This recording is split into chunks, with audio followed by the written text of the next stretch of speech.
La Gazette du Togo, une vision sur l'actualité togolaise et sur le monde. Bonjour et merci infiniment de nous recevoir encore en ce jour chez vous, Rencontre Échange. Nouveau numéro, nous allons plonger dans l'actualité politique de notre pays, de l'Afrique et du monde ces dernières 24 heures, ces derniers mois, ces derniers moments, pour réfléchir encore sur ces faits marquants de l'actualité. Et donc beaucoup de sujets à en parler au Togo bien sûr, mais aussi sur le continent africain et ailleurs dans le monde. Firmin Teko Agbo, il est journaliste, chroniqueur politique et mon invité. Bonjour Firmin. Bonjour Gérard Husson, merci de m'avoir invité. C'est cela. Plaisir partagé, c'est avec vous que nous allons faire tout d'horizon des questions brûlantes de l'heure. Et nous sommes à la veille d'une rentrée scolaire. On va peut-être commencer par là, pour partir du social aller vers le politique. À la veille de la rentrée scolaire, lundi si tout va bien, eh bien les élèves du Togo vont reprendre le chemin de l'école. Nous sommes des parents, nous sommes des encadreurs, des enseignants. Alors qu'est-ce qui se passe dans la tête d'un parent, par exemple, si je vous prends Firmin, à la veille d'une rentrée scolaire? Oui, moi je suis un peu surpris du fait qu'il y a une masse qui s'attendait à ce que la rentrée soit reportée. Il y a beaucoup qui se disaient que le 16 ne serait pas maintenu comme date de la rentrée. Vous avez cherché à savoir pourquoi il y a... Oui, bien évidemment, parce qu'il y a beaucoup qui ne seraient pas prêts. C'est ça. Surtout par rapport au social, par rapport à la cherté de la vie.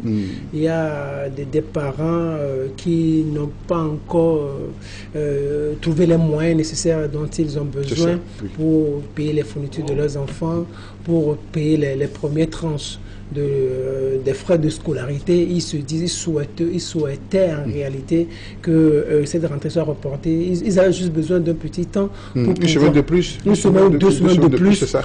pour pouvoir joindre les deux bouts, pour pouvoir satisfaire ces enfants-là. C'est là où je suis surpris là.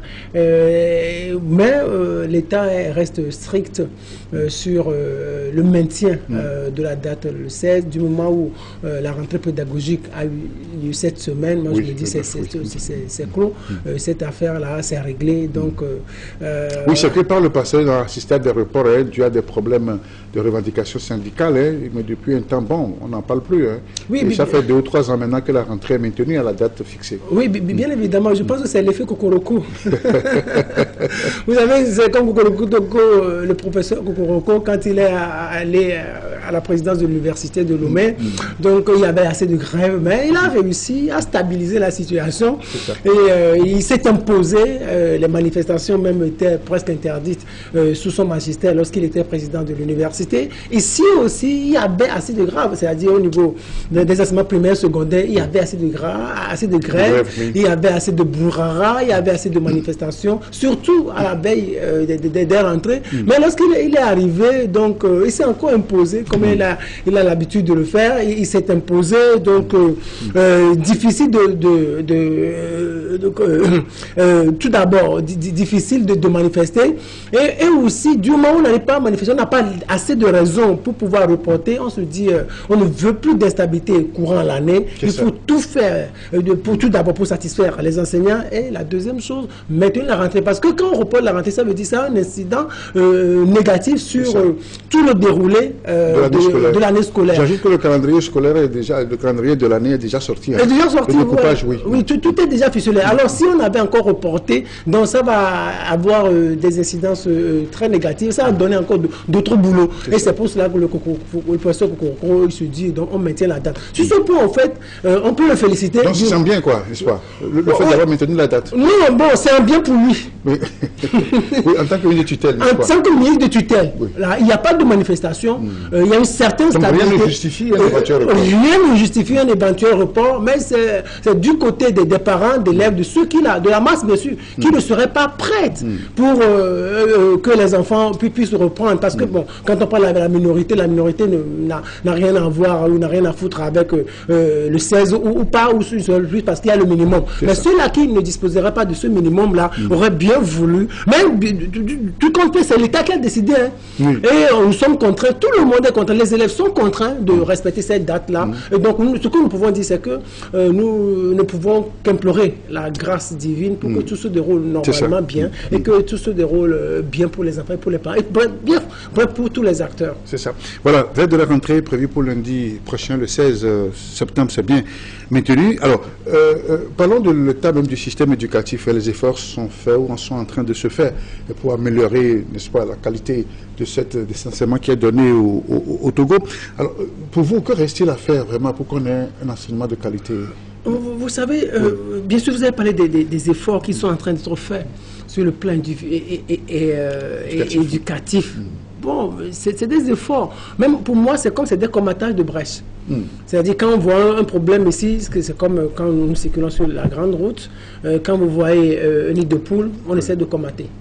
Mais quand on voit un nid de poule, on essaie de combattre. Donc, il n'y a pas une au lieu de reparler toute la voie, il n'y a pas une politique globale qui intègre tous les problèmes du système éducatif. Ça fait déjà des années, bon, le professeur Koloko, il est allé à l'université, donc on a vu les réformes qu'il a, comment il a transformé l'université, les réformes qu'il a eu à faire. Ici aussi, il fait encore ce que j'appelle de révolution positive. Mais ça ne répond pas fondamentalement à la qualité de l'enseignement que nous devons avoir. Vous voyez, quand on voit un peu les Chinois, ce qu'ils sont aujourd'hui, c'est le fruit du système éducatif. Si nous sommes à ce niveau, ça veut dire que nous sommes le fruit du système éducatif. Si nous avons moins d'euros, ça veut dire que c'est le fruit du système éducatif.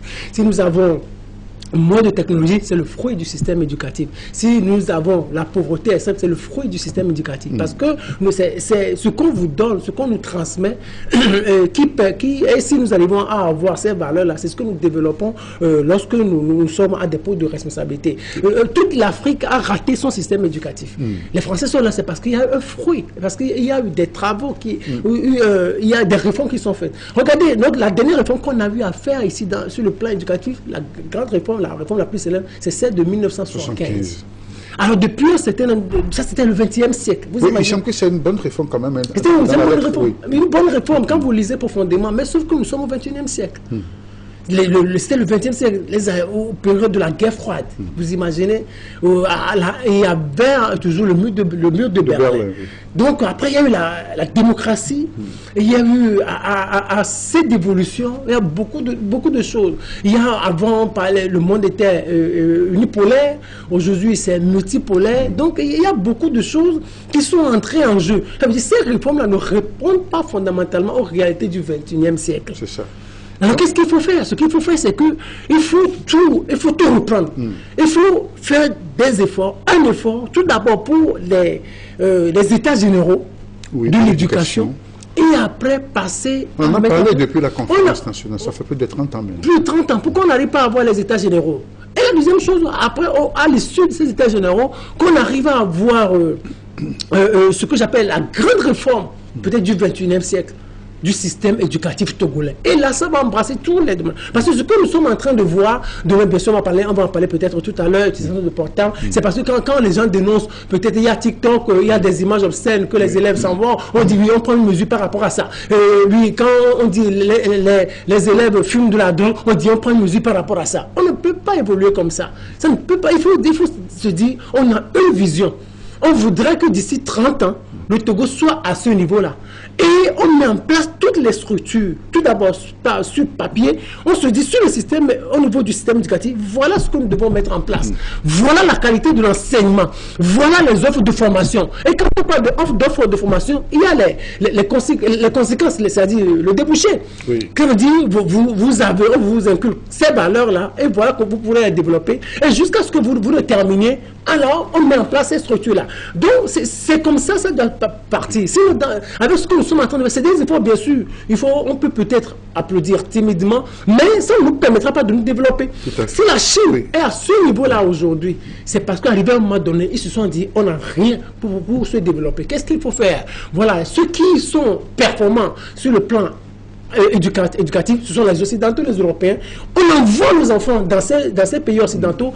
Vous faites 3 ans, vous faites 4 ans, vous faites peut-être 10 ans, vous revenez, ce que vous avez appris là, On va les mettre en pratique. Et là, c'est là on crée des laboratoires, c'est là on crée des usines. Et maintenant que les usines, dont les enfants ne vont plus trop là-bas, maintenant il y a assez d'enfants qui restent, qui étudient sur le territoire. Et ça crée de l'emploi, ça crée de la richesse. Et ça évolue. Et aujourd'hui, la Chine est en train de conquérir le monde. Et c'est elle-même qui est le premier bénéficiaire. Donc, si on veut avoir un Togo de demain, le professeur Kokoko parle de l'école de la République, si on veut avoir un Togo performant, un Togo qui se construit sur la base d'une vision, moi je pense qu'il faut refondre tout le système éducatif et reprendre à zéro. Tout à fait. Alors, vous avez dit tout à l'heure, hein, on a remarqué les résultats de l'année passée qui étaient vraiment en deçà des attentes par rapport à ce qu'on a pu obtenir ces dernières décennies. Et le facteur qui a été souligné comme l'un des éléments, n'est-ce pas, ayant expliqué ce résultat en deçà des attentes, c'est l'utilisation du téléphone portable en milieu scolaire.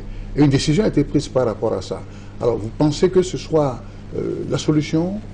Non, même quand on parle du droit d'utilisation du téléphone scolaire, donc à tous les niveaux, donc c'est parce que les étudiants, les élèves utilisent le téléphone portable qu'on a ces résultats. Alors moi je pense que ce n'est pas ça fondamentalement. Peut-être les parents ont échoué parce que la responsabilité incombe à tous les acteurs. Au niveau de l'État. Puisqu'il n'y a pas le milieu scolaire à la maison aussi. Hein. Il y a la maison, oui. il y a l'État, il y a l'État, il y a les enseignants, dont les enseignants ne sont pas arrivés à contrôler l'utilisation du portable en classe. C'est pas leur rôle? C'est aussi leur rôle. C'est ça. C'est aussi leur rôle. Quand vous faites cours, vous dispensez votre cours, et que vous remarquez que les enfants utilisent le téléphone portable, vous le saisissez pour un temps, et après vous pourrez gérer. Et oui, soit dans votre classe, quand vous voyez un enfant qui sort de la classe pour dire, soit disant je vais répondre à un appel, mais vous le saisissez. Vous imposez, vous dites, à mon cours, il n'y a pas d'utilisation de téléphone portable. Alors si aujourd'hui on prend du téléphone portable, ça veut dire que l'enseignant à ce niveau a échoué. Sauf qu'il n'a pas cette autorité-là de contraindre cet enfant. Non, est-ce que... non, écoutez, c'est vous qui dispensez, c'est vous qui êtes maître. De votre cours, oui. De votre cours. C'est vous qui avez la police de la situation. Donc si vous n'arrivez pas à contrôler un enfant qui utilise son téléphone portable, mais ça veut dire il y a problème. Puis, on a eu des enfants, des altercations entre élèves et enseignants, hein, à propos du téléphone portable. Oui, en réalité, ça veut dire que les enseignants ne sont pas arrivés à s'imposer. Parce que moi, par exemple, je ne peux pas être peut-être un répétiteur pour un enfant, un répétiteur d'enfant à la maison. Et puis moi, je parle à cet enfant, je lui dispense ce que j'ai à lui dispenser. Et il sort le téléphone comme il veut, il dit, monsieur, j'arrive, je vais reposer un appel. Moi, je viens, je m'impose. C'est le résultat qu'on veut. Si à la fin on dit que le résultat n'est pas bon parce que vous avez laissé trop de l'argent sur l'enfant, ça veut dire que vous avez manqué à votre responsabilité. La deuxième chose, au niveau des parents, mais ça veut dire qu'en réalité, les parents aussi ont échoué. Et ont échoué sur toute la ligne. Quand votre enfant revient à l'école, mais c'est un enfant peut-être qui est au secondaire, au primaire, vous devez le suivre. Pourquoi vous n'avez pas de bons résultats? Vous peut-être, nous, quand on était jeunes, quand on était encore enfant, c'est-à-dire, vous avez fait une interrogation à l'école, on vous demande la copie. C'est ça. Mais montez, pourquoi tu as eu 15? Pourquoi tu as eu 12? Pourquoi tu as eu 9? Tu dois te justifier. Si les parents n'arrivent pas à faire ça, c'est aussi de leur responsabilité. Donc, il y a assez de problèmes. Chacun manquait. Ce n'est pas seulement histoire de téléphone portable. C'est parce que nous n'avons pas, nous tous, peut-être parents, nous n'avons pas été sérieux à notre niveau. Ce n'est pas l'utilisation du portable. Parce que sinon, regardez, on va peut-être on ne parle pas d'interdiction, peut-être on va contrôler un peu l'utilisation. On va restreindre. On va dire si peut-être vous sortez avant l'heure indiquée pour appeler les parents, ou s'il y a une urgence, on peut se servir de votre téléphone portable pour appeler vos parents. Oui, mais je suis sûr, certain, si on ne revoit pas la situation de façon globale, on aura encore peut-être des résultats encore médiocres cette nouvelle année. C'est cela. On termine là-dessus, hein. Donc on va souhaiter bonne rentrée à nos apprenants. Oui, et bon courage aux encadreurs et à tous les acteurs du système éducatif. Oui, à tous les acteurs, à tous les acteurs, à tous les enfants. Les enfants, c'est les enfants. Il faut pas oublier ça. Donc, on ne peut pas leur reprocher grand-chose. Les enfants, on s'impose aux enfants. C'est ça. Il ne faut pas qu'il y ait assez de la... Ce que les gens disent, on dit oui, il n'y a plus de bâton, tout ça. Nous ne sommes pas en Occident. Ah oui, c'est très important. C'est très important. L'interdiction du bâton en milieu scolaire. Oui, non, moi, je suis contre ça, en fait. On nous a battu. L'utilisation, c'est-à-dire le fait qu'on n'utilise pas. C'est ça. Moi, j'aurais souhaité qu'on bastonne un peu. Il y a le droit de l'enfant. Hein. Non, mais il faut oublier cela. Ça dépend des cultures, en fait. Nous avons nos valeurs culturelles.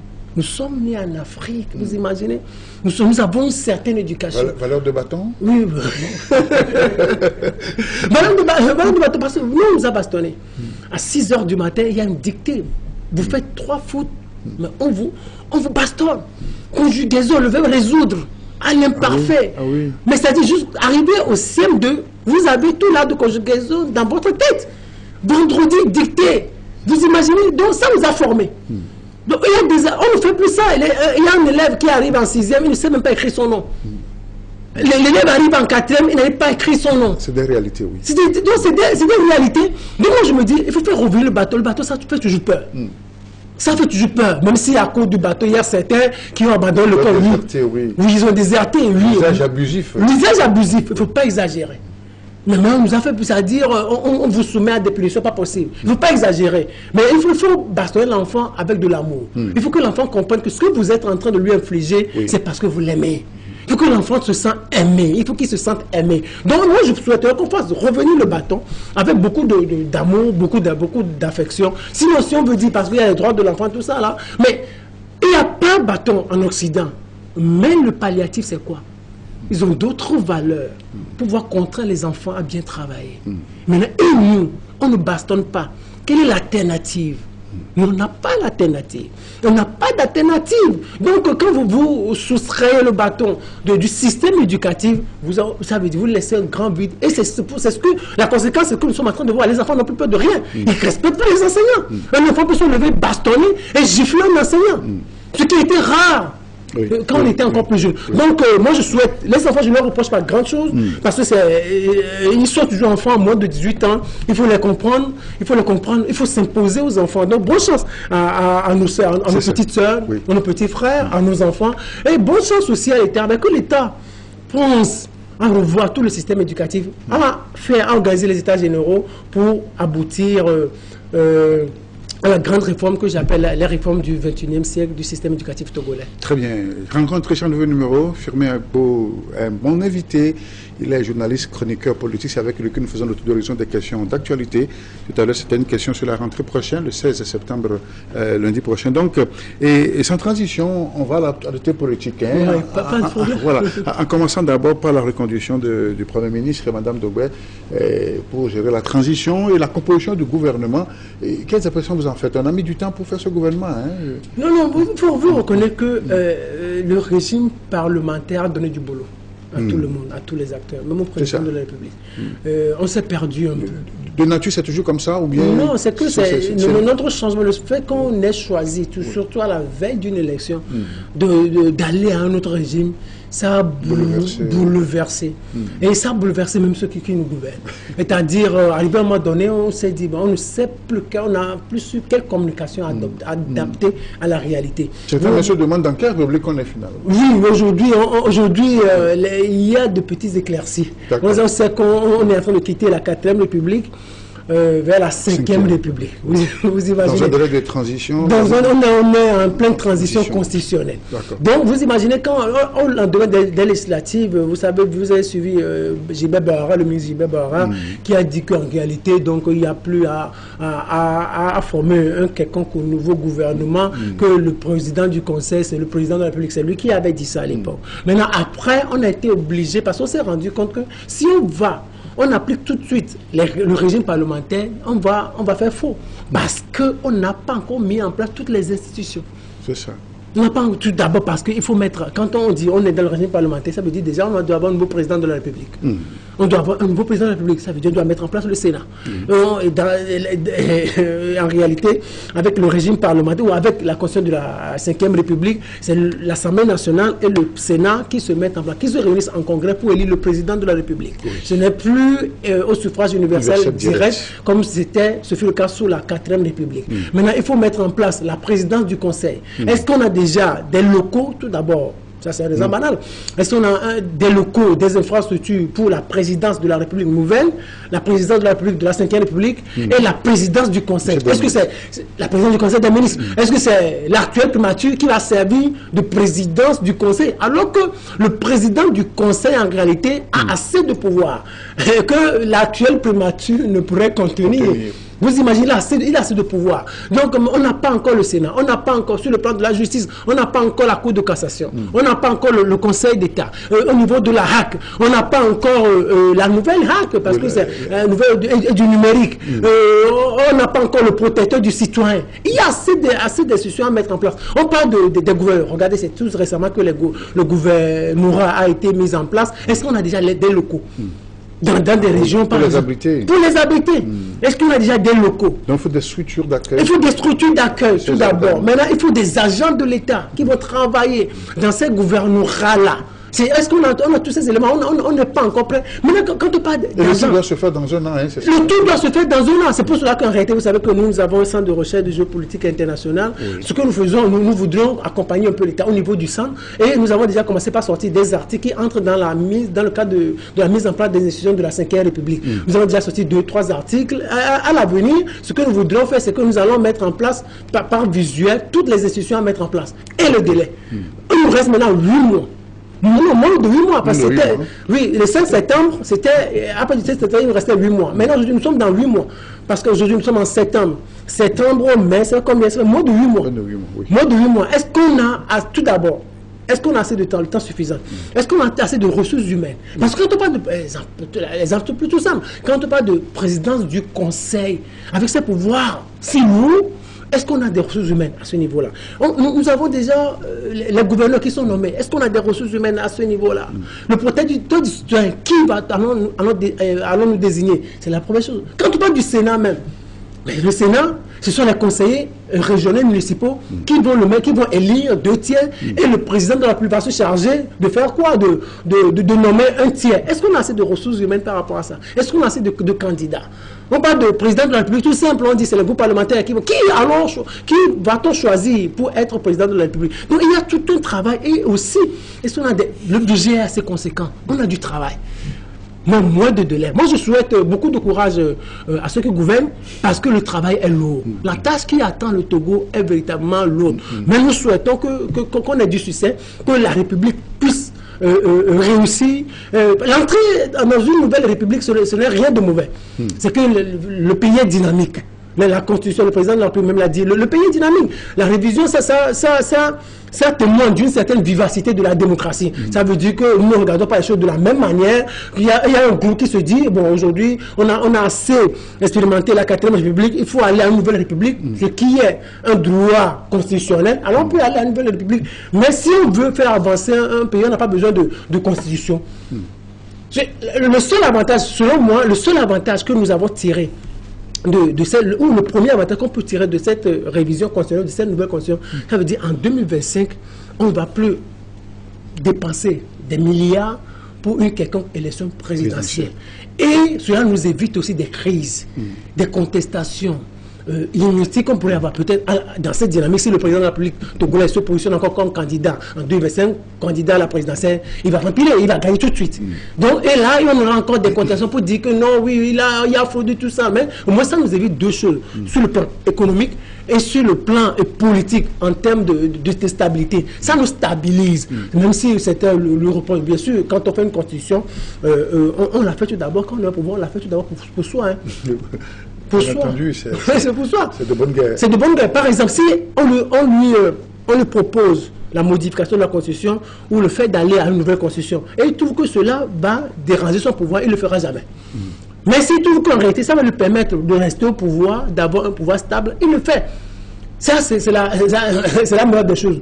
Et c'est cette définition des sciences politiques que je cite depuis un moment sur les médias. On dit en sciences politiques, on dit un parti politique, il a pour vocation de conquérir le pouvoir et de l'exercer. Maintenant, la définition a évolué. On dit conquérir, exercer et conserver le pouvoir. Ça veut dire les choses, ça évolue. Donc, celui qui fait la bonne nouvelle constitution, c'est tout d'abord pour lui. Nous sommes en politique, ce n'est pas un jeu. Il fait ça pour lui, pour ses intérêts. Après, il voit l'intérêt du peuple, de ceux-là qui le gouvernent. C'est ça. Bien, merci. Et alors, la nouveauté, en tout cas la surprise générale dans la formation de ce nouveau gouvernement, c'est l'entrée d'un membre influent de l'ANC, ce qui a posé pas mal de polémiques. le militant a été exclu. Alors, à quoi peut cette stratégie-là de déboucher, si on peut dire ainsi, des candidats d'autres partis, d'autres formations qui ne sont pas forcément dans l'idéologie de l'UNIR? Moi, je voudrais dire 3 choses à ce niveau. La première chose, c'est comme j'ai écouté Mme Dogbe dire le président de la République veut dépasser les clivages. C'est faux. C'est faux. Le président de la République, c'est sa nature. Je ne sais pas si vous le suivez. Ben, attendez, vous êtes mon doyen. Faure Gnassingbé, vous le connaissez mieux que moi. Comment? Parce que quand on vous suivait, quand vous suivait, nous on était en couple mère. C'est pas une bonne raison, hein? Oui, allez-y. Donc, ce que je vais essayer de démontrer, c'est quoi? C'est qu'en réalité, le président de la République, c'est sa nature. Tout d'abord, il est venu. Il a fait, c'est comme, il connaissait, il a eu une certaine expérience par rapport à la gestion de son père. Et il a compris qu'en réalité, il y avait un certain clivage. Qu'il y avait clivage gauche-droite, quelque sorte, qu'il y avait une opposition qui était tellement radicale, et son père de l'autre côté. Et il a remarqué peut-être que, je peux me tromper, c'est ma manière de l'analyser. Et il a remarqué que ça n'a pas trop aidé le pays. Ça n'a pas trop aidé le pays. Alors, quand il est venu, il se dit non. En réalité, il faut rassembler tout le monde. La première chose qu'il a eu à faire, c'est, vous vous rappelez, en 2005, il a fait un gouvernement d'union nationale. Ça veut dire qu'il a pris dans presque tous les partis. Et un an après, qu'est-ce qu'on a eu? On a eu l'accord politique global. Ben, au niveau de l'accord politique global, dans ce gouvernement-là, on a eu qui? On a eu Agbouibo, qui était Premier ministre. Vous vous rappelez, il y a Premier ministre, il y a des membres du CA dans le gouvernement. Il y avait un certain Ama Gnassingbé, vous vous rappelez très bien. Il y avait un certain Ama Gnassingbé. Il y avait aussi le parti du professeur Onu. Donc, il a commencé. Le militant de la CDPA. Le de la CDPA, le professeur Ninevi. Donc, ce n'est pas aujourd'hui qu'il veut dépasser les clivages. Donc c'est sa nature. Donc, là, c'était une question de gouvernement d'union. Hein. Oui. En fait, c'est la nature.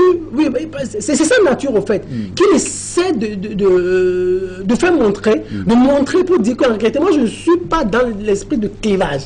Je suis là, si vous êtes Togolais et que vous pouvez servir, alors je vous fais appel. Donc, 2007, et c'est moi, on est allé jusqu'en 2010. Faure Gnassingbé, mais quand il vient comme ça, lui, il détruit les mythes. Le grand mythe qu'il a détruit, c'est le mythe Jésus-Christ Olympio. Donc c'est l'opposé catégorique de son père. Bon, c'est pas le message que je veux dire. Le général Léa lui construit des mythes. Faure Gnassingbé, lui, il les détruit. Je reprends. Le général Gnassingbé, lui, construit des mythes. Exemple, le mythe Jésus-Christ Olympio. Opposant charismatique, légendaire, avec tous les qualificatifs.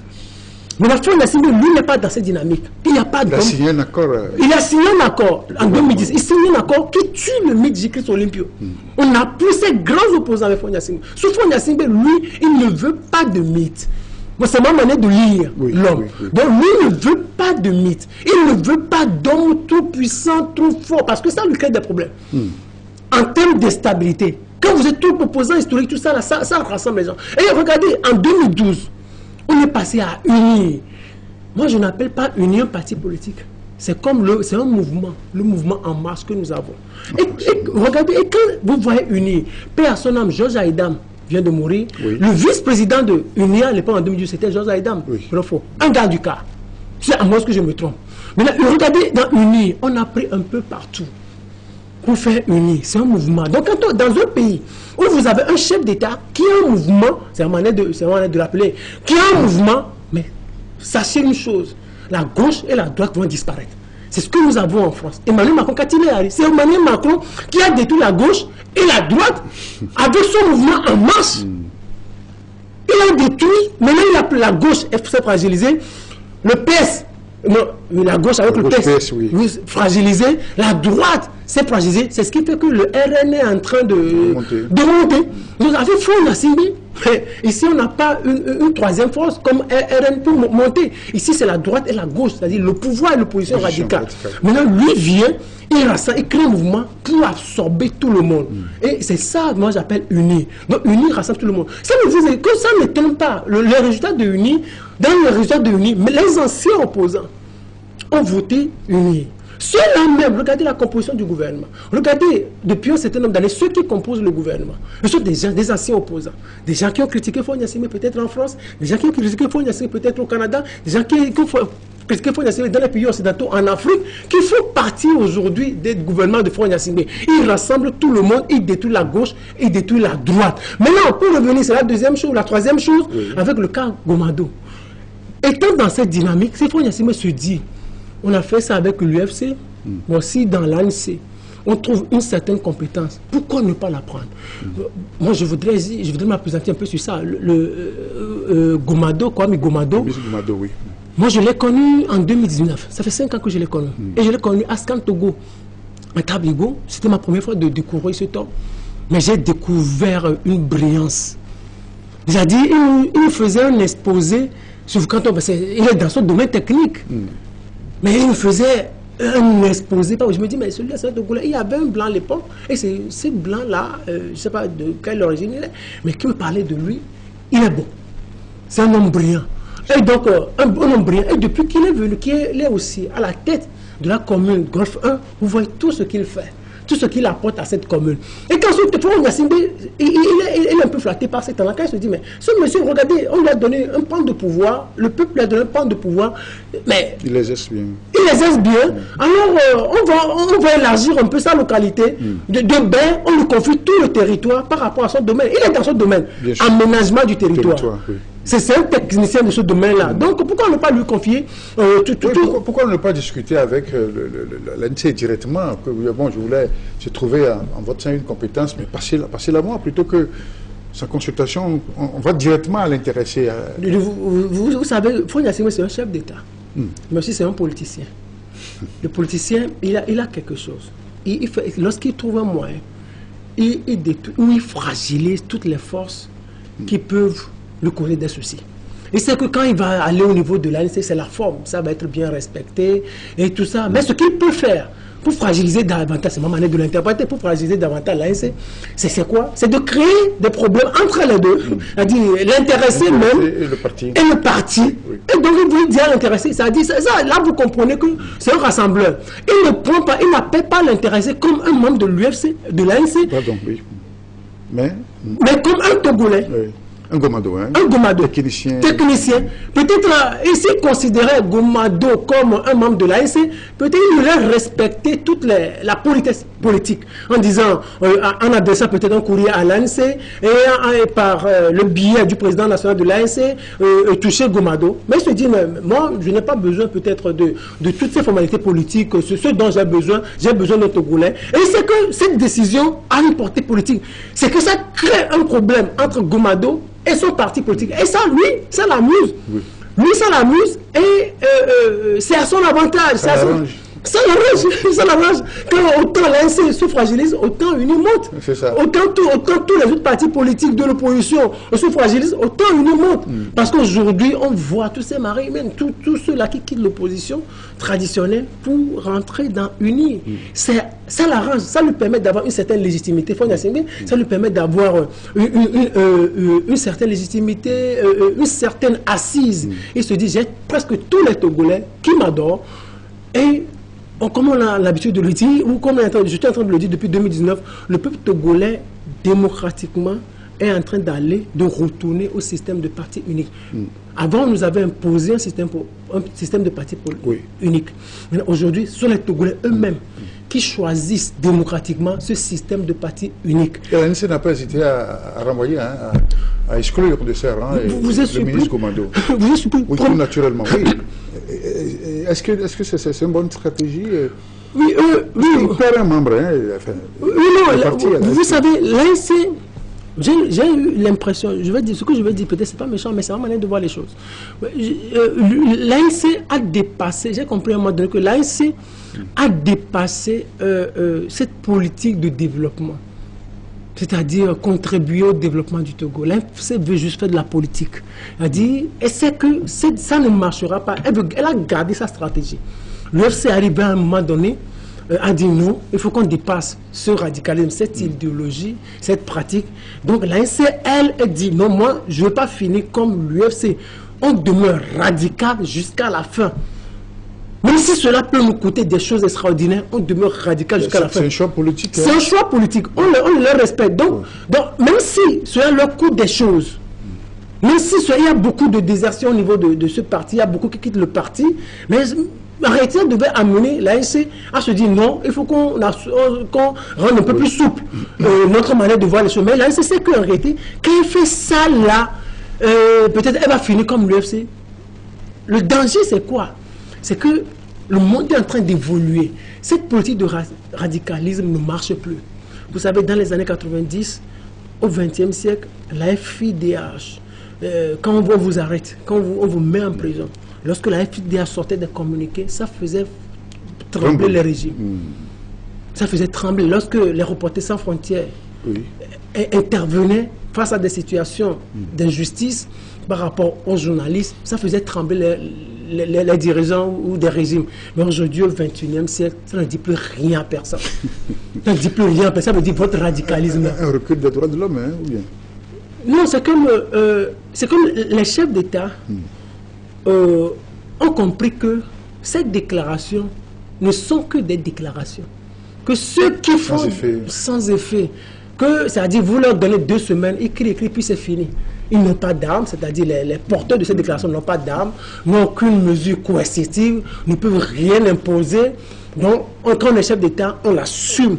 Quoi que vous puissiez dire, moi je suis chef d'État. Donc ils ont compris, finalement, au départ, ça faisait trembler la démocratie et tout ça. Mais on s'est dit, mais aujourd'hui, on peut se dire, on peut passer de la démocratie pour aller à la dictature. L'intérêt, la meilleure des choses, c'est d'avoir de bons partenaires, c'est d'arriver à s'imposer à l'international, de montrer aux partenaires étrangers que vous avez besoin de nous. Si on arrive à réussir ça, on s'en fout. C'est ce que vous allez le voir dans la dynamique de Faure Gnassingbé. Aujourd'hui, il se dit, mais aujourd'hui, tout le monde a besoin de moi au niveau du Sahel.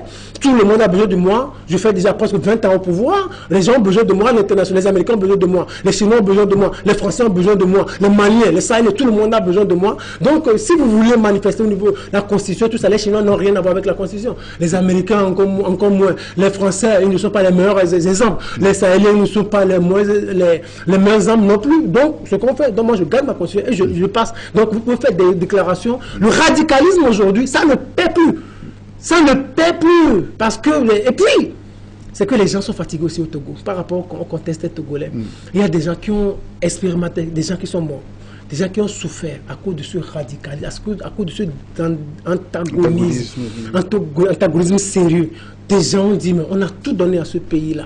On a été radical pendant des années. On n'a pu rien obtenir. Pourquoi être toujours radical? C'est pour cela qu'il y a beaucoup qui ont choisi la voie la plus modérée, où les gens se sont dit, bon, on fait avec une pouvoir. C'est ça, donc le radicalisme, ça ne va rien donner. Donc, la décision des membres de l'ANC, ça ne m'a pas surpris, sauf que l'ANC aurait été aussi sage. Si elle voulait faire de la politique, elle pouvait facilement négocier avec Gomado, en faisant appel à Gomado. Monsieur le ministre, aujourd'hui vous êtes ministre, vous êtes fils du pays, bravo, félicitations, mais ne rentrez pas dans une ligne.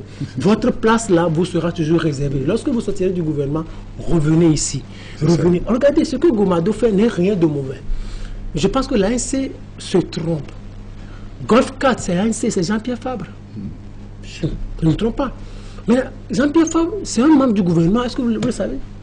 Indirectement. De façon indirecte. Oui. Il est de l'exécutif togolais. Il est soumis au budget du gouvernement. Il est sous le ministère de l'administration territoriale. C'est ça. Donc, lui est indirectement dans le gouvernement. Gomado l'est directement. Gomado l'est directement. Alors pourquoi? Qu'est-ce qu'il faut reprocher? C'est ça. Donc, la meilleure des choses aurait été qu'il démissionne de sa mairie, de sa commune, pour dire, oui, je ne suis plus. Je ne veux rien avoir avec le gouvernement togolais. Ça. Je ne veux rien avoir avec le budget du gouvernement togolais. Donc moi, je suis président de l'ANC, un point, un trait. Du moment où vous êtes maire et que aux prochaines élections, vous allez encore peut-être vous présenter, alors qu'est-ce que vous reprochez à Gomado? Gomado n'est pas différent du ministre de l'administration territoriale. Or, vous traitez directement avec le ministre de l'administration territoriale. C'est lui qui signe tous vos papiers, c'est lui qui vous appelle à des réunions pas possibles. Donc, je pense que c'est une question de culture aussi, culture politique. Et il faut, lorsque vous arrivez à avoir une culture politique, il y a des gens, moi, je pense que pendant longtemps, ils n'ont pas compris que le monde était en train d'évoluer, que 1990 est différent de 2024. Et des gens n'ont pas compris qu'avec le radicalisme, il y a beaucoup qui les ont quittés. Il y a beaucoup qui leur reprochent un certain nombre de choses. Ils veulent être dans cet esprit de radicalisme jusqu'à la fin. En tout cas, c'est leur choix politique et ils doivent l'assumer aussi. Et on enchaîne avec les autres formations politiques qui sont dans la turbulence. On a vu ce qui s'est passé au cas, à la DMK, surtout après la mort d'Agbeyome, n'est-ce pas, le MPDD, c'est ça, le MPDD, n'est-ce pas, qui veut, n'est-ce pas, revenir, en tout cas, qui pense à une politique de conciliation et même pour la 5e République. Alors, on voit un peu comment ça se passe. Il y a de l'agitation au sein des formations politiques dans l'ensemble. Oui, il y a des agitations, mais vous savez, au niveau du cas, on peut dire que le cas à Agbeyome n'a pas aidé. Agbeyome n'a pas aidé. Regardez, quoi que vous puissiez, vous savez, moi je reproche des choses au pouvoir en place. Mais sur le plan politique, je ne les critique pas. Sur le plan de la gouvernance, comment je les critique. Parce que sur le plan politique, lorsque vous avez le pouvoir, vous le gardez. Vous mettez en place, lorsque vous cherchez des moyens pour le garder. C'est ça le pouvoir. Regardez, le général Eyadema est mort. Ça fait déjà presque 20 ans. Mais le système est là. Il est encore plus puissant que le général Eyadema. Ça veut dire, derrière Eyadema, il y a encore ce qu'il a construit. Il a construit tout un système. Lorsqu'on est dans les partis politiques, il faut éviter de baser les systèmes de partis politiques sur des individus. Agbeyome n'a pas aidé à construire une relève. La preuve, il est parti, il est revenu. Et donc, il est parti maintenant, c'est-à-dire il n'y a plus d'idéologie à Agbeyome, on ne sait plus à quel sens se vouer. Il y a des gens qui ont fait le parti sans avoir été convaincus de l'idéologie d'Agbeyome. Parce qu'au lendemain, les gens se sont dit, bon, c'est moi qu'on va prendre comme président du parti parce que je suis très bien avec peut-être la femme de Agbeyome, peut-être je suis très bien avec la famille, peut-être je suis très bien avec l'oncle d'Agbeyome. Donc, des gens ont vécu comme ça. Est-ce qu'il fait que nos partis politiques sont fragiles? Il y avait un impact biologique. Et l'impact biologique était très important. Au niveau du système, il y a l'impact. Le président de la République, c'est Faure Gnassingbé. Les enfants de Eyadema, vous les trouvez où encore? Mais c'est tous les Togolais qui sont là. Ça veut dire qu'il y a une ligne directrice. Ça veut dire que l'individu en réalité n'est rien. Dans les systèmes comme ça, l'individu en réalité n'est rien. C'est le système qui est puissant. C'est-à-dire, on vous dégomme aujourd'hui, le système continue de fonctionner. D'avancer, oui. Donc, mais au niveau des partis politiques, ce n'est pas ça. Donc, Agbeyome, qui décède, mais le parti est fragilisé. Ça veut dire c'est lui qui était le parti. Ce qui n'est pas bien. C'est la même chose qu'on voit. Mais il y a une partie qui tient aussi, dont je parle souvent, c'est la CDPA. La CDPA, quoi qu'on puisse reprocher la CDPA a tenu. Nineveh est parti tranquillement. Discrètement. Madame Adjamagbo. Après la relève. A pris la relève et ça fonctionne. Il n'y a pas eu de souci. Ça veut dire qu'en réalité, ceux-là étaient véritablement convaincus de l'idéal démocratique qu'ils défendaient. Mais est-ce qu'au niveau de l'ANC, on est véritablement convaincu au niveau de l'idéal démocratique? Est-ce qu'on a un idéal? Au niveau du CAR, est-ce qu'on a un idéal? Au niveau des autres partis politiques, est-ce qu'on a un idéal? Regardez par exemple ce qui se passe au niveau de MPDD. La DMK, c'était un foutu. C'est-à-dire, Agbeyome Kodjo, il savait que c'était lui et Monseigneur Pardon. Les deux se manipulaient, les deux se manipulaient. Mais les autres qui les suivaient ne comprenaient pratiquement rien. Je me demande si c'était le vieux qui manipulait plus ou c'était le jeune qui manipulait beaucoup plus. Maintenant, Agbeyome Kodjo est parti. Ce qui a suivi après, vous comprenez tout de suite qu'il y avait des gens au niveau des membres du MPD qui n'étaient pas d'accord avec la position d'Agbeyome Kodjo. Et quand ils sont de la DMK, au sein de la DMK. Et donc, quand le gars, l'autre là, a démissionné, bon, peut-être ça fait plaisir à un PDD. Et il démissionne. C'était lui le patron, non, le patron de la DMK. Paul, c'est ça, non? Paul Messagbéton. Bon, moi, ça m'a fait sourire. Il démissionne. La DMK peut-être va mourir, ne va plus trop peser. Mais le MPDD, vous savez, le MPDD, c'est quoi? C'est une branche du RPT. Oui. C'est une révélation que vous faites? Non. Regardez au sein du MPDD. Mais Agbeyome, c'est un RPT. Agbeyome Kodjo, c'est un RPT. Un ancien RPT. Oui, on peut l'appeler comme ça. Agbeyome Kodjo, moi je trouve Agbeyome Kodjo, peut-être, il n'est pas uni, mais Agbeyome Kodjo, c'est un RPT dans le sang. Il n'a jamais été contre le RPT. Donc, en fait, c'est une production. Le RPT, c'est une production du RPT. C'est une production du RPT. Donc, que leur position ne vous surprenne. Donc, c'est leur maison. Retour au bercail. Retour au bercail, donc ils sont opposants, mais c'est le même sang qui les unit. C'est le même sang. C'est le MPDD et tous ceux-là qui le composent, c'est le RPT. Donc c'est le même sang. Ils sont bien avec Fonia Singbe. Ils sont bien avec le parti au pouvoir. Donc avec la méthode d'Agbemé Kodjo, c'est quoi? C'est l'ouverture. C'est la politique, c'est le pragmatisme. Et je pense que le MPDD aussi va faire comme ça. C'est pour cela qu'en réalité, vous allez voir qu'au niveau du MPDD, il n'y a pas de problème. DMK, au sein de la DMK, c'est ça la dynamique. Oui. Au sein de la DMK, il y a un souci. Parce que c'est des gens avec différentes idéologies. Des gens qui n'ont pas trop... qui sont venus d'un peu partout et qui n'ont pas grande vision en fait. La seule vision, c'était Agbemé Kodjo. Maintenant, après... Au niveau de MPDD, est-ce que vous avez remarqué qu'il y a des soucis? Il n'y a pas de soucis. Parce que c'est le système RPT, au fait. C'est une partie du RPT. Dans ce système-là, du moment où c'est la même idéologie, c'est un enfant, l'MPD, c'est un enfant du RPT, et que ceux qui sont au pouvoir sont RPT unis, donc ils vont bien s'entendre, ils vont bien se comprendre. Il n'y aura ni problème au sein du MPDD, encore moins au niveau de la relation qui unit le MPDD au système MPT uni au pouvoir. Alors si c'était vrai, comment expliquer cette tension qui avait existé entre les deux, familles, à la présidentielle de 2020? Ce qui a conduit Agbemé en exil?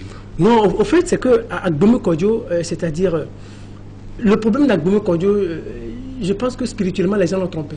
Le problème de Agbemé Kodjo, c'était tout d'abord, peut-être il était très pressé, et peut-être il s'est laissé manipuler par les hommes spirituels. Moi, c'est comme ça que j'ai compris. Et moi, ça me fait tellement mal, parce que quand vous discutez avec Agbemé Kodjo, nous on est jeunes, mais quand on a entendu parler de lui, mais la première fois que moi j'ai rencontré Agbemé Kodjo, mais c'est un homme impressionnant. Agbemé Kodjo, c'est un homme impressionnant. Et moi, ça me fait tellement mal que ce soit laissé manipuler par les hommes spirituels. Peut-être au départ, peut-être avant 2002, les gens lui ont dit spirituellement qu'il va devenir président de la République. C'est lui qui allait succéder à Yaya Dema. Il a cru que c'est comme ça. Il a cru peut-être c'est le spirituel qui l'a même fait partir. Et maintenant, en 2002 aussi, il y a des prophètes qui lui auraient dit c'est toi qui vas succéder à Fonia, c'est à toi, c'est toi le défunt. Donc vous dites des choses comme ça et vous croyez, c'est ça. En fait, donc, quand moi je suis au pouvoir, et que vous faites des choses comme ça, peut-être je vous propose des choses, c'est une manière de parler, je vous propose des choses, faites ceci, faites cela. Et si vous ne voulez pas le faire, donc je vais me mettre dans la posture de politicien. Et je vais vous soumettre à des règles politiques. C'est ce qui est arrivé. Peut-être, regardez comment Agbemé Kodjo a pu avoir des députés à l'Assemblée nationale en 2018. Oui, c'est en 2018, comment il a pu. Et il a bien gagné. C'est la question que je me pose. Ils sont toujours bien. Moi, je pense que Fonia Singbe et Agbemé Kodjo ont toujours été bien. Parce que c'est, entre-temps, Agbemé Kodjo était le patron de Fonia Singbe à l'Assemblée nationale. Aujourd'hui, c'est Fonia Singbe qui est le patron qui était le patron d'Agbemé Kodjo. Mais les deux ne pouvaient que bien s'entendre. N'oubliez pas, non plus, Agbemé Kodjo a été président de l'Assemblée nationale, premier ministre. Entre lui et Fonia Singbe, il y avait une très bonne relation. Parce que je me rappelle que lorsque Fonia Singbe faisait certains déplacements, on voyait Agbemé Kodjo sur des photos dont les gens étaient bien. Mais c'est parce qu'en tout cas, c'est passé en 2020. Moi, je me dis que peut-être Agbemé Kodjo aurait été sérieusement manipulé par les hommes spirituels qui leur disent 2020 c'est toi, 2020 c'est toi. Et aussi, il y avait le prélat, 2020 c'est toi. Quand on vous dit des choses comme ça, et quand on vous dit des choses comme ça, et que moi je suis au pouvoir, moi je vais vous laisser venir prendre mon pouvoir. Mais ce n'est pas le pouvoir n'est pas un jeu. Très bien. Alors, dernier sujet au plan national, c'est la menace djihadiste qui est une réalité. Vraiment, cette semaine encore, on a parlé des assauts dans le nord du pays. C'est compliqué. Vous savez ce que nous sommes en train de vivre au nord, peut-être on en a encore pour longtemps. Parce que lorsque ces genres de situations surviennent, il faut beaucoup d'années. Nous ne sommes pas la France, encore moins les États-Unis. Avec les grands moyens. Avec les grands moyens. Aujourd'hui, les Français, ils déjouent des attaques. On ne le dit pas, mais ils déjouent des attaques. Mais ce qu'ils font aussi, c'est quoi? Ils arrivent à ficher. Ils fichent des gens qui sortent et qui reviennent. Entre-temps, lorsque l'État islamique était au niveau de la Syrie, on rappelle que l'État islamique occupait 45% du territoire syrien. Si les gens peuvent se le rappeler. Et l'État islamique exploitait l'or, le blé, le maïs et autres, et payait bien chèrement les gens, ils faisaient des recrutements. Enfin, donc, on n'est pas encore là. Hein? On n'est pas encore là. Il n'y a pas d'occupation de terrain. On n'est pas encore ça. On n'est pas encore, peut-être avec la grâce de Dieu, on ne libérait pas là. Donc, mais ce qui s'est passé et qui a fragilisé l'État islamique, c'est leur attentat de la France de février et de novembre, du 13 novembre. Donc les Français se sont dit, mais c'est de la blague. pendant tout ce temps-là, ils ont commencé par ficher les gens, pas ficher les jeunes. Parce que la plupart de ceux qui ont perpétré ces attaques-là venaient de la Syrie. Ou on avait suivi des formations au niveau de la Syrie. Ils avaient suivi ces formations-là. Et maintenant, les Français ont investi suffisamment dans les renseignements pour suivre, pour ficher ces jeunes, pour les suivre et installer des caméras partout. Donc aujourd'hui, il est difficile. Bon, peut-être les attaques qu'on peut avoir, c'est couteaux et tout ça, mais préparer des attaques, ça va être difficile en France. Encore moins aux États-Unis, vous voyez, le 11 septembre, on l'a eu, mais il serait difficile d'avoir encore Ils en ont tiré les leçons. Il serait encore très difficile d'avoir encore le 11 septembre aux États-Unis. Mais ici, en Afrique, c'est un peu plus compliqué. Au niveau du Togo, moi, je pense aussi qu'on ne nous aime pas trop. On ne nous aime pas, surtout par rapport à certaines de nos positions. Il y a des gens qui ne nous aiment pas. Vous savez, moi, pour conclure à ce niveau, les attaques terroristes ou le terrorisme, c'est une fabrication occidentale. Tout comme la démocratie. On le dit toujours. Hein. Oui, c'est une fabrication occidentale. Si vous embêtez un peu, on vous envoie le terrorisme. Si vous embêtez un peu, on vous envoie le terrorisme. Entre-temps, Talon, pourquoi Talon s'est rangé? Entre-temps, il embêtait, lors de son premier mandat, il embêtait, il disait non. Il embêtait un Guillemets. Il embêtait un peu, il dit non, que le multilatéralisme, là, lui. Mais lorsque il a commencé par avoir des attaques au nord du Bénin, il s'est rangé tout de suite. Et quand on parle de musée, tout ça, là, il a commencé. Quand on parle comment l'art, comment le Burkina béninois, comment on l'appelle? Oui. Les objets d'art. Les objets d'art, quand c'est pas des objets d'art, ils ne sont pas allés tout récupérer. Ils ont juste, on a juste donné quelques-uns. Il n'a pas voulu tout récupérer. Et puis c'est tu. Donc quand vous embêtez un peu sur le plan terroriste, vous embêtez un peu, on vous envoie le terrorisme. Vous gênez leur intérêt, oui. Vous gênez un peu leurs intérêts. Et aussi, à ce niveau, il ne faut pas se tromper. Nous ne pouvons pas mettre fin au terrorisme. Les Africains ne peuvent pas mettre. Ce n'est pas une manière de. Ce n'est pas du pessimisme, en fait. Oui. Moi, je suis réaliste. Le jour où les Occidentaux décideront de la fin du terrorisme en Afrique, ça, ce sera. On aura la fin du terrorisme. Mais pour le moment, ce que nous pouvons demander, c'est la grâce de Dieu. C'est Yann qui dit que c'est Dieu qui assure la sécurité. C'est la première chose. La deuxième chose, c'est que nous pouvons éviter ces attaques si nous investissons beaucoup dans la lutte contre la pauvreté et si nous investissons beaucoup aussi dans le renseignement. Là, nous pouvons déjouer un certain nombre d'attaques. C'est cela. Bien, merci. Le temps court très vite et on va rapidement aller au Sénégal. Hein. Oui. Et jeudi dernier, le président Diomaye Faye s'est prononcé sur la dissolution de l'Assemblée. Est-ce qu'il n'a pas tardé à le faire? Oui, peut-être il a tardé. Vous savez, il y a deux choses. Oui. Ils sont en train de subir le duo Sonko, Diomaye Faye est en train de subir Macky Sall. Oui. Et il va subir Macky Sall jusqu'à la fin de ce premier mandat. Pourquoi? Ce qui se passe, la conséquence, ce que nous sommes en train de vivre, cette dissolution-là, la source est 2019. Macky Sall a fait modifier la constitution, où il a adopté une nouvelle constitution en 2019. Et dans cette nouvelle constitution, c'était le régime présidentiel. Et donc, il n'avait plus le poste de Premier ministre. Oui. Il n'avait plus cette histoire cette disposition relative à la déclaration de politique générale. C'est ça. Mais vers la fin de son mandat, il s'est rendu compte qu'en réalité, il avait besoin d'un Premier ministre. Donc c'est là qu'il a fait venir Amadou Ba. Donc il fait venir Amadou Ba, comme il est Premier ministre, dans une tradition républicaine, le Premier ministre fait quoi? Il fait sa déclaration de politique générale, même si la disposition était occultée dans les dispositions, dans le règlement intérieur de l'Assemblée nationale. Donc il a fait et puis il est parti. Mais le nouveau gouvernement est arrivé avec sous Sonko. Qu'est-ce qui se passe? Les députés demandent à Sonko de venir faire sa déclaration de politique générale. Sonko dit non. Il n'y a aucun texte dans le règlement intérieur qui parle de la présentation de déclaration de politique générale. Les députés disent non, viens faire. C'est une tradition républicaine. C'est comme ça s'était comporté Amadou Ba. Sonko dit non, parce que Sonko aussi, il a peur. Il s'est dit que, parce que majoritairement, l'Assemblée nationale sont les députés de Macky Sall. Il s'est dit, bon, lorsque je vais aller et que les gens ne vont pas m'accorder leur confiance, donc ça veut dire, je vais démissionner. On vient de prendre le pouvoir c'est doux. C'est ça. Donc, il ne faut pas démissionner si tôt. Et puis, on lui dit, viens, il dit non. Ok, les députés Macky Sall ont dit, ok, envoyez tous vos projets, on les bloque. Envoyez toutes vos initiatives de révision, on les bloque. Donc on bloque tous les projets, donc ça ne leur permet pas d'avancer. C'est ça. Il n'avance pas du tout. Donc le président dit, il a écrit au Conseil constitutionnel, et le Conseil constitutionnel a dit, ok, d'accord, il n'y a pas de problème, tu peux dissoudre l'Assemblée. C'est légal. C'est légal. Donc il a dissous l'Assemblée nationale. Mais là, la question fondamentale de savoir, c'est les conséquences de cette dissolution. Nous ne sommes plus en mars. Ah oui, le temps a passé. Hein? Le temps a passé. Est-ce que la dynamique reste encore intacte? Est-ce que la dynamique reste encore intacte? Ou du Mao encore, le duo est en train de décevoir déjà. Déjà, oui. Déjà, sur le plan interne, toutes les promesses, la plupart des promesses ne sont pas encore réalisées. Par rapport à la vie chère, il avait promis la baisse considérable des prix des produits de première nécessité. Alors la baisse qu'il a eu à faire, elle était très minime. Les Sénégalais ne sont pas contents. Il avait dit, je vais faire des appels d'offres par rapport à la nomination de certains directeurs de société. Il a fait, c'est lui-même qui a nommé directement. On s'est dit, monsieur, là, ce monsieur est en train de nous tromper.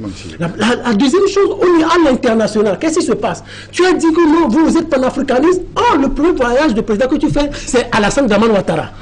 On dit non, tu nous trahis. C'est suspect. C'est suspect. Après, tu es bien avec l'Union européenne, tu es bien avec la France, tu es 2 fois déjà en France. Monsieur, c'est la politique, ce n'est pas une politique de rupture, mais c'est une politique de continuité sous les maquis. Donc on n'est pas d'accord avec toi. L'autre chose aussi qui choque, c'est que tu ne soutiens pas fondamentalement les Sahéliens. Tu as un discours diplomatique dont les Sénégalais disent non, ceux-là ne sont pas des panafricanistes. Donc vous voyez déjà qu'au niveau de la cote de popularité, ça va être très très difficile.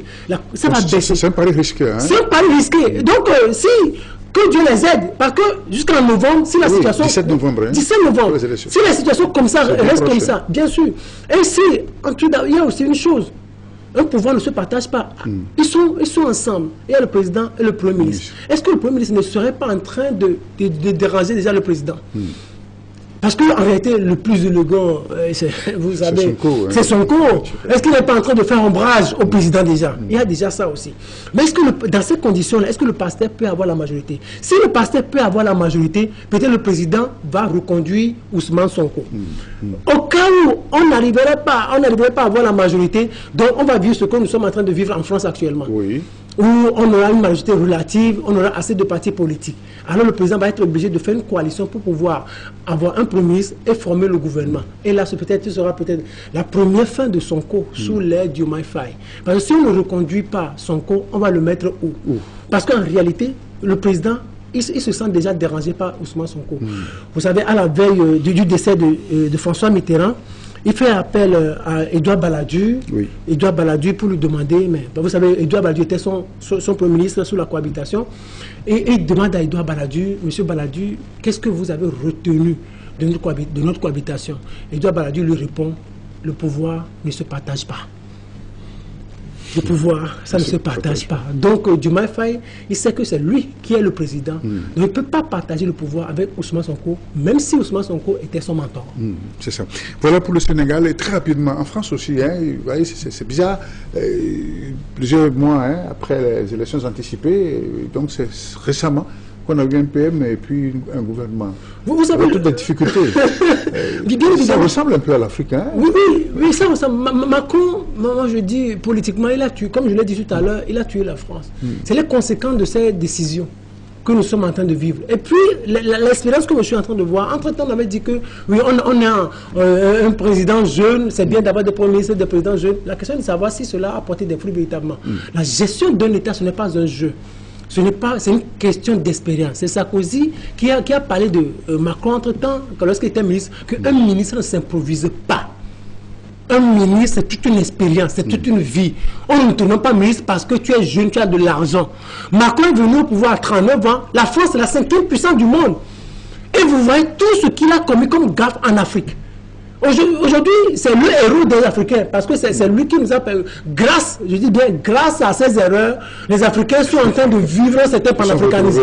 Ils se sont retrouvés. Oh, cela est en train de lui coûter sur le plan diplomatique. Donc, la jeunesse au niveau du pouvoir d'État, non, ce n'est pas encore permis. Moi, je pense parce que, regardez, c'est pas une réduction, n'est-ce pas, de la force de la jeunesse? Non, regardez, la jeunesse, le pouvoir. Ce n'est pas un jeu d'enfant. Le pouvoir, c'est une certaine réflexion. Le pouvoir, c'est un certain pragmatisme. Le pouvoir, c'est un certain sacrifice. Vous voyez, c'est ça Ousmane Sonko et Diomaye Faye sont en train de découvrir. Les réalités du pouvoir. Mais il faut assez d'années, parce que les jeunes n'ont pas assez d'expérience, et pour cela, ils se perdent maintenant. Parce que lorsque vous arrivez au pouvoir, on vous dit que c'est comme ça, ça va. Moi, je rappelle toujours ce livre de François Hollande que j'ai écrit, que j'ai lu, pardon.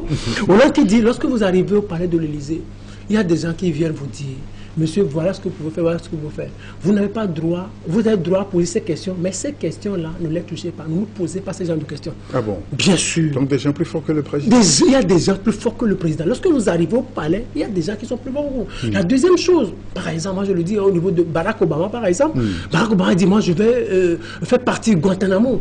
Mais quand il est arrivé au pouvoir, on lui a montré que l'armée est plus puissante que lui. L'armée est plus puissante que lui. La CIA était plus puissante que Kennedy.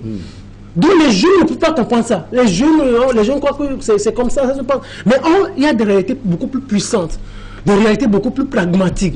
Donc avec ce que Macron a fait, avec le temps que Macron a passé, moi je me rends compte maintenant que la jeunesse, il reste encore beaucoup de choses.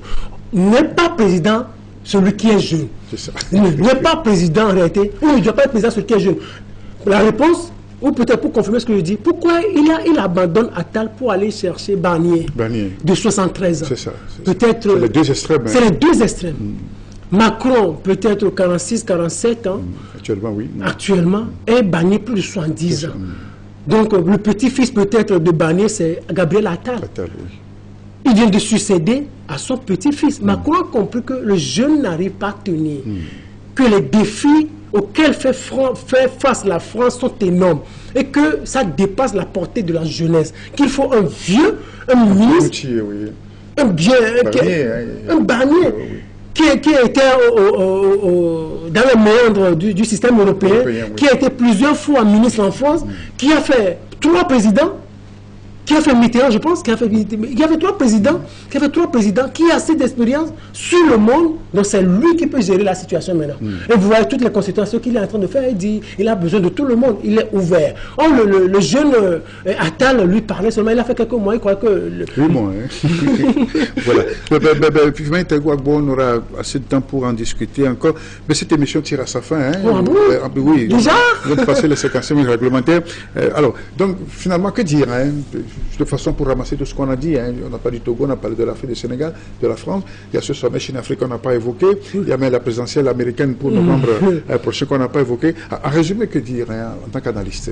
Non, ce que je peux dire, c'est qu'il faut arriver à faire la différence entre le pouvoir et le candidat au pouvoir.